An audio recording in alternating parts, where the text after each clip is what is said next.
देशज के खास आयोजन गल्पगोई में आपका हार्दिक स्वागत है, अभिनंदन है।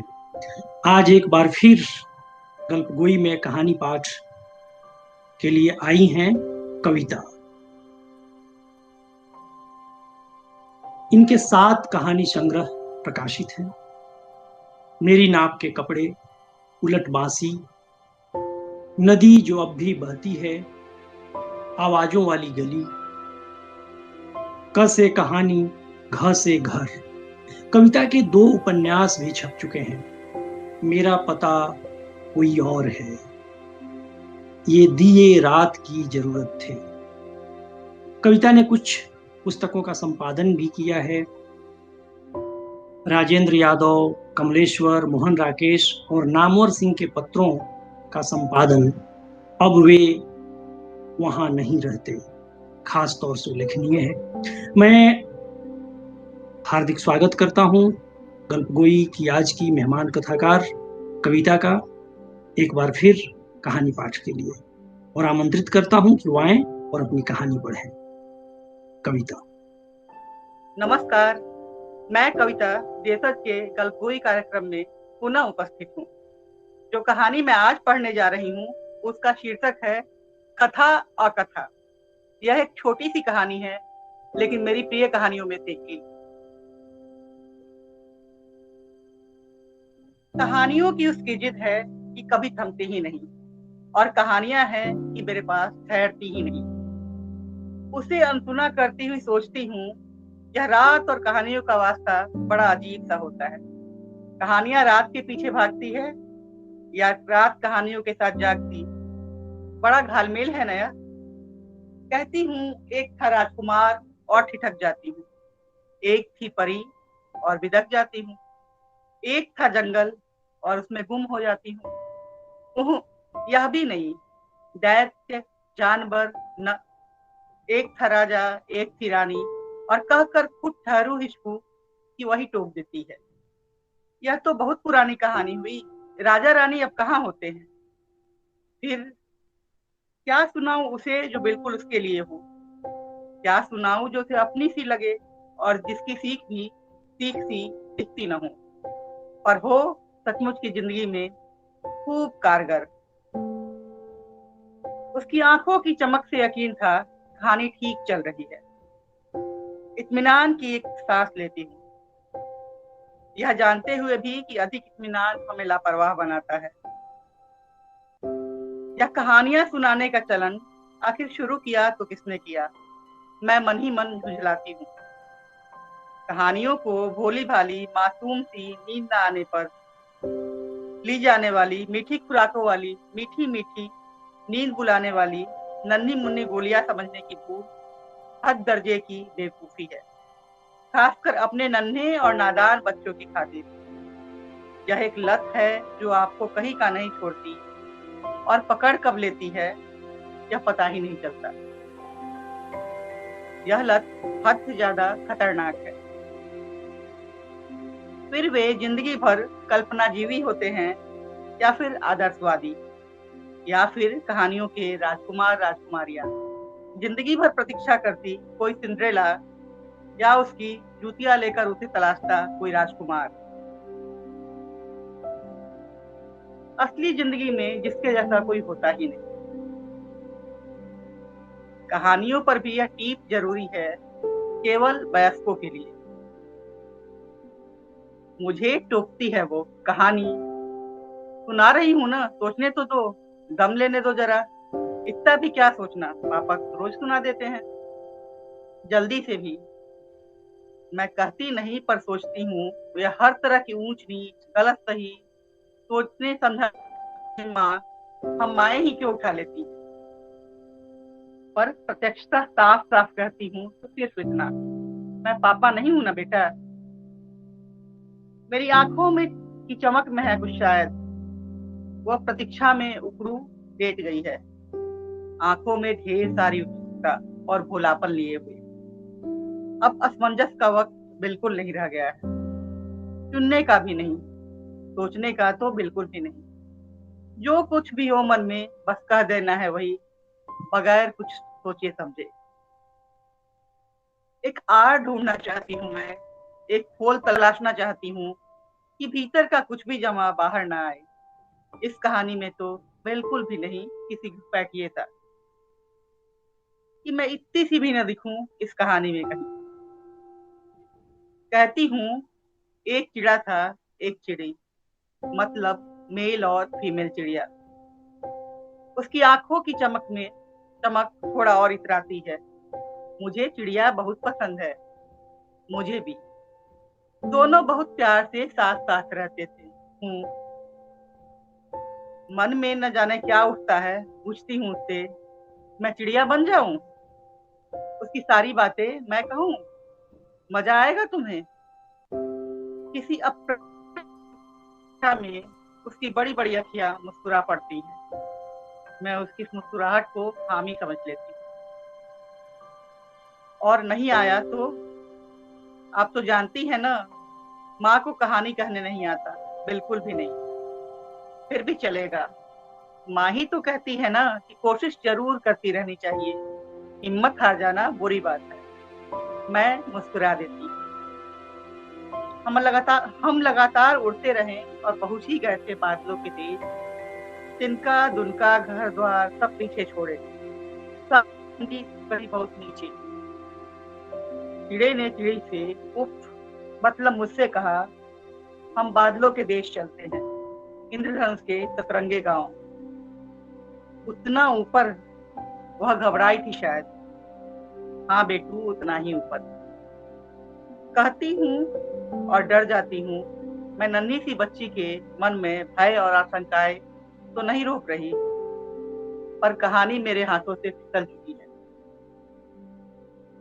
अब किया भी क्या जा सकता है, मैं बस कहानी के बिखरे सूत्र समेट सकती हूँ।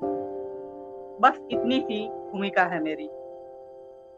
कहती हूँ, मेरे कमजोर पंख थरथराए थे और कहते हुए अपने हाथों को हारे हुए डैनों में तब्दील करती हूँ। आंखों में डर और भय भरती हूँ।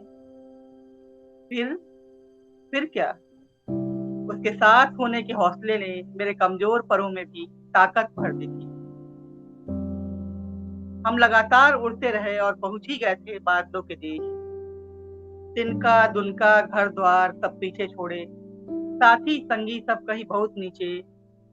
रोशनी और बादलों के लुकाछिपी में हम कमजोरी होते हैं। सूरज की सुनहरी रोशन किरणों से जिंदगी जगमगा उठी थी हमारी।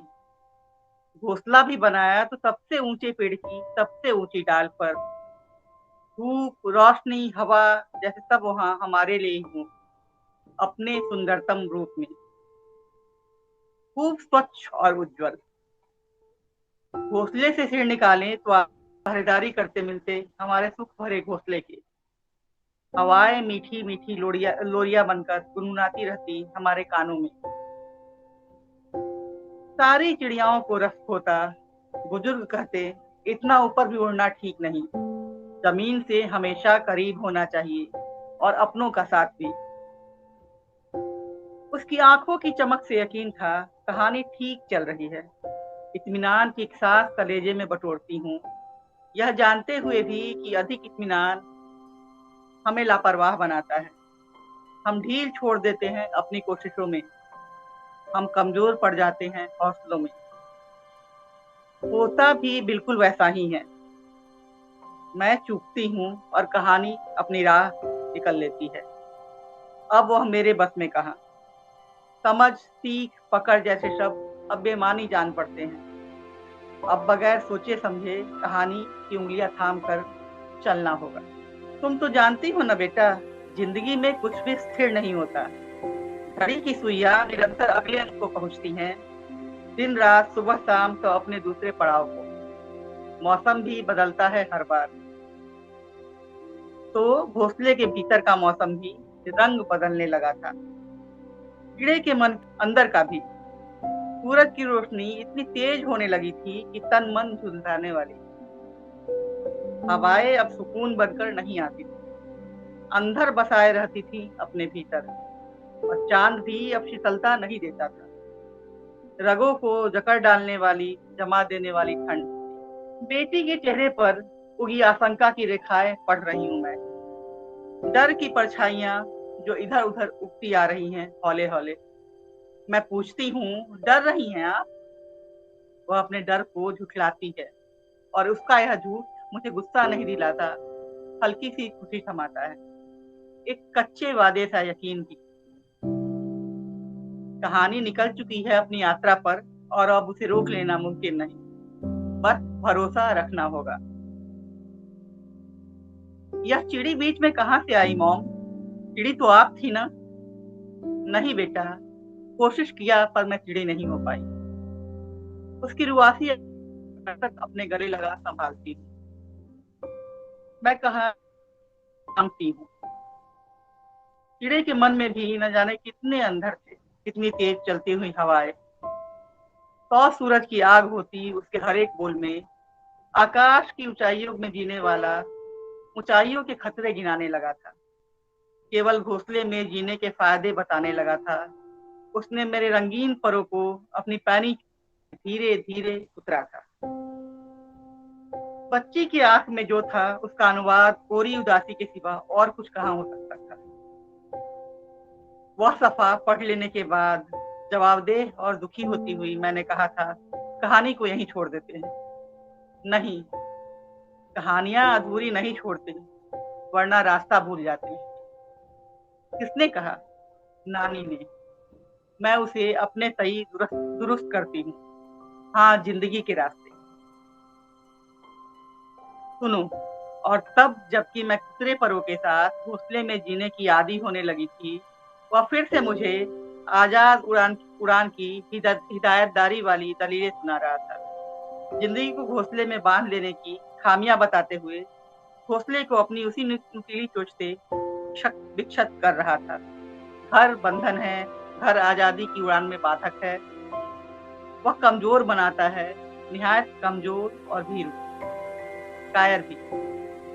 क्षत विक्षत मतलब टूटे फूटे हुए, साबुत नहीं। भीरू, कमजोर और ओह। फिर चिड़िया ने क्या किया? चिड़ी नहीं जानती कि आहत पंखों से फिर उड़ पाएगी या नहीं। उसे तो यह भी पता नहीं कि आकाश को ऊंचाइयों की तरफ अब उससे देखा जाएगा भी या नहीं, या फिर थके हारे मन और टूटे आहत शरीर के साथ जमीन पर औंधे मुंह गिर पड़ी होगी। उसकी रुआसी आवाज को मैं भरसक अपने गले लगा संभालती हूँ। यह उसे हिम्मत देना है या खुद को हौसला देना, मुझे नहीं पता। चिड़ी इतनी वीक क्यों है? क्या उसके पास मेरी मम्मा जैसी माँ नहीं? मैं हंस देती हूँ। शायद नहीं, पर उसके पास एक बिटिया है, बिल्कुल माँ जैसी। हम सब खूब हंसते हैं इस बात पर, क्यों पता नहीं। बहुत बहुत शुक्रिया कविता जी अपनी इस कहानी के लिए। आपकी यह कहानी फॉर्म के स्तर पर भी, रूप के स्तर पर भी एक नए ढंग का प्रयोग लेकर उपस्थित है। कहानी का कथ्य भी बहुत कुछ कहता है, इसमें भी आपने प्रयोग किए हैं। मुझे पूरी उम्मीद है कि देशज के दर्शक और श्रोता कहानी के इस प्रयोग को पहचानेंगे और सराहेंगे। बहुत बहुत शुक्रिया, बहुत आभार। देशज के आप सभी सुधी श्रोताओं, दर्शकों से आग्रह है कि आपको हमारा प्रयास पसंद आए तो इस चैनल को सब्सक्राइब कीजिए और वीडियो को लाइक और शेयर कीजिए। वीडियोज पर आपकी प्रतिक्रिया का हमें इंतजार रहेगा। आप अपने सुझाव और परामर्श भी हमें लिखकर भेज सकते हैं कमेंट बॉक्स के जरिए।